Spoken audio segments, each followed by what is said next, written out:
Hello, and welcome to the Eclectic Collection. Today we have episode 32, Get Lost.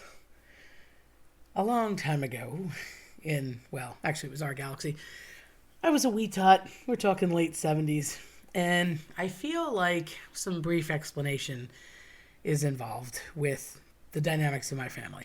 I'm the youngest of four, but I am a hardcore, not planned happy accident, for lack of better euphemisms. There was a cosmic jump, close to 18 years between oldest sibling and youngest sibling, and the closest in jump is probably 13 and a half, 14 years. So, not being a little kid that was typical, since I grew up at mentally aged 18, everybody was older. And Saturdays, very often, back in the day, in the late 70s, I felt as though my mom and dad seemed to be invited to every wedding in the continental United States. Now, in reality, I have this crazy big Italian family, all of which my first cousins, I was just off kilter in timing with them, were busy getting married, having engagement parties, showers, rehearsal dinners, etc. So, in truth, it was just seeming like it was a lot. I mean, it was a lot, but my mom and dad were always out going to these weddings and these events. Therefore, my poor older siblings were left to look over me, which of course I thought was the coolest thing in the world for them, because who doesn't want to spend quality time with me? Although, looking back, that may not have been the situation, and I found this out one night, very hardcore. So it was a typical Saturday, which for me felt like I was always abandoned on Saturday nights by mom and dad. They went out, I think it actually was a wedding, and they were gone pretty much the whole day. They left, went to a mass, came back, got cleaned up, and then left in different clothes to go to a reception. And I think they left at, 4 o'clock or something.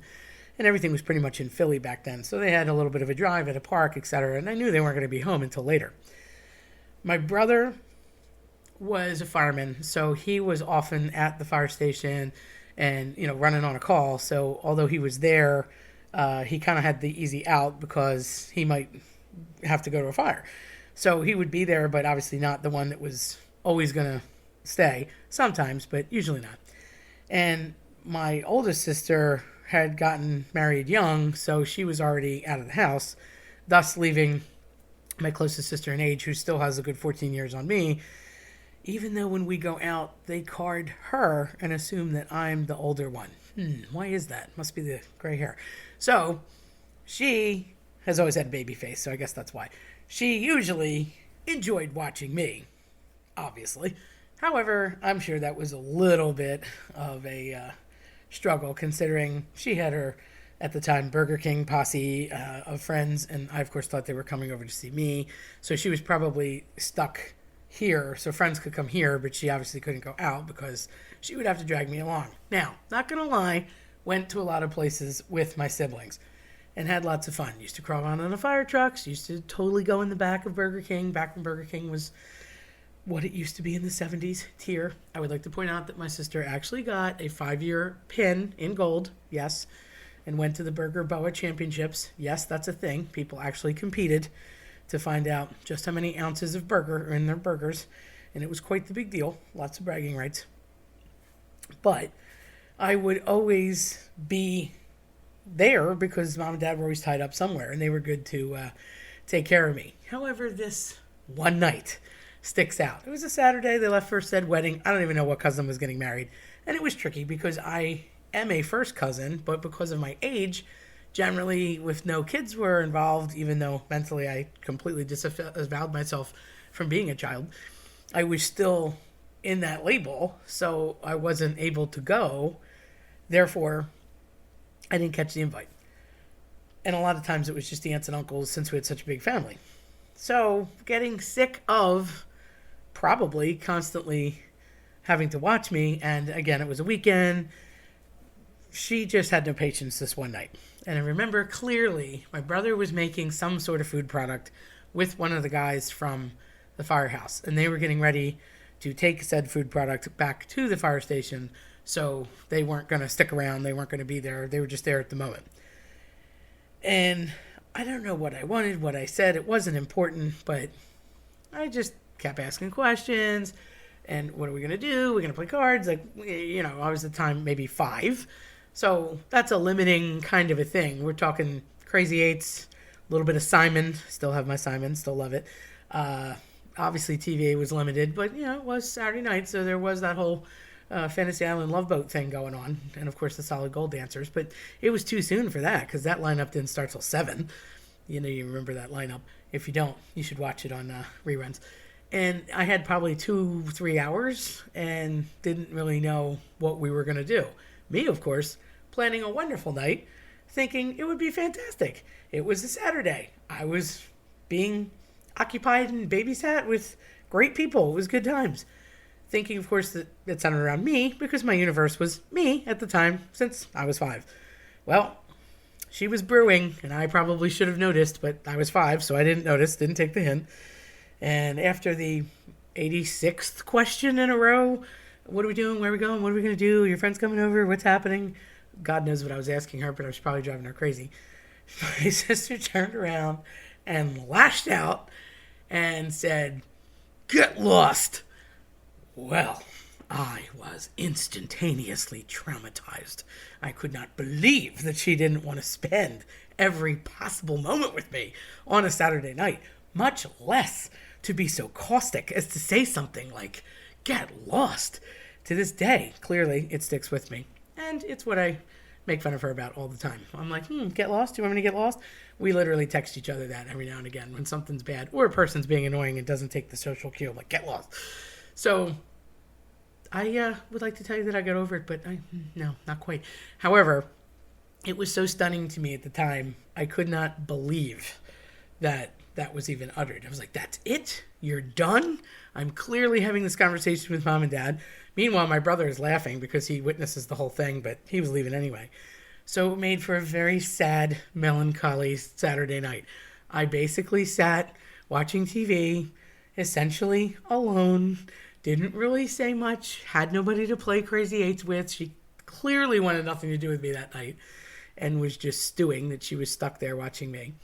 I still don't know what I did other than probably just the fact that she had to watch me and was asking annoying questions or something like 5-year-olds do. And yeah, so here we are. How many years later? And I said, that's a story that needs to be told because right up there with the whole Mexico situation, yeah, I think people need to know that. She, of course, disagrees wholeheartedly. The funny part to that is that when Mom and Dad did return home, of course I was up because I was not the kid to go to bed. Still am not. Very nocturnal. And I immediately was like, she told me to get lost. I can't believe it. And, of course, they yelled at her, which was great because she was impatient. And since my mother is the most patient human on the earth, well, obviously, that was worth getting scolded. So they were like, what did you do? Why did you say that? Why would you upset her? And I was like, because you were mean to me. You deserved it. Later, a few months actually, we were all sitting in the den on a random Wednesday or Thursday night watching some bad made-for-TV movie that seemed like was always a thing in the 80s. And I had no interest in it. But I was sitting on the couch with my sister, and she had a container of Pringles. And I just started reaching my hand into the container of Pringles because, as you know, Pringles are a commodity. Everybody likes Pringles. I mean, who doesn't like Pringles? And I started reaching into Pringle container and eating the Pringles. And it's not even like they were household Pringles. They were her Pringles. So I just was munching on them. And after the 3rd or 4th time that I went for Pringle extraction, she basically slapped my hand and was like, go get your own Pringles. And I thought, oh, wow, how bold of you to yell at me yet again in front of Mom when we're just a few months past the Get Lost incident, which has gone down in the archives. So I forget nothing, which is problematic, and definitely for her, however. Get more than one jar of Pringles is my advice to anyone if you want to share Pringles, because you can't eat just one, for real. It's my little plug for Pringles. Anyhow, those are just some things that went on in classic sibling rivalry. Although I have to say, it really was never an issue. I was kind of blind to it. But looking back, there were many a day that I was with my siblings because Mom and Dad seemed to be out all the time. And some wedding or some event. And, then that kind of slows down as you get older. But for now, it's noteworthy. I could tell you that everything smoothed out and it's never been an issue again, but I do love bringing it up. We have a great relationship. The only problem is, yeah, they get lost. It's a black smudge on our past. It'll never leave. Just saying, never forgetting it, but who's counting? On the flip side, in fairness, credit where credit is due. Shortly thereafter this incident, I did something rather bad as a 5-year-old. And my sister got me out of it, or at least protected me for the time being. I was watching Sesame Street, as I often did, and one of the little characters was supposed to get a haircut. He didn't want to get a haircut and was afraid of the barber. So, me being me, imaginative young spud that I am, I grabbed a scissor, because I have rather long hair, and I was like, oh, it doesn't hurt. Don't be afraid of the barber, talking to the television like all 5-year-olds do, and proceeded to cut some chunks of my hair off. Now, I didn't really think this through, and I certainly still, to this day, can't draw a straight line with the ruler, so knowing that, I did some damage. Didn't realize how much. And after the loose locks hit the floor, I thought, I should not put that in a trash can because that's where they would think to look for it. And Mom could find that. So I'll just sweep it under the couch because that seemed smart. The best part is hours went by and Mom never noticed what happened. As soon as my brother walked in and saw whatever debacle I had made out of my hair, he's like, what happened to you? What happened? Ma, did you look at the kid?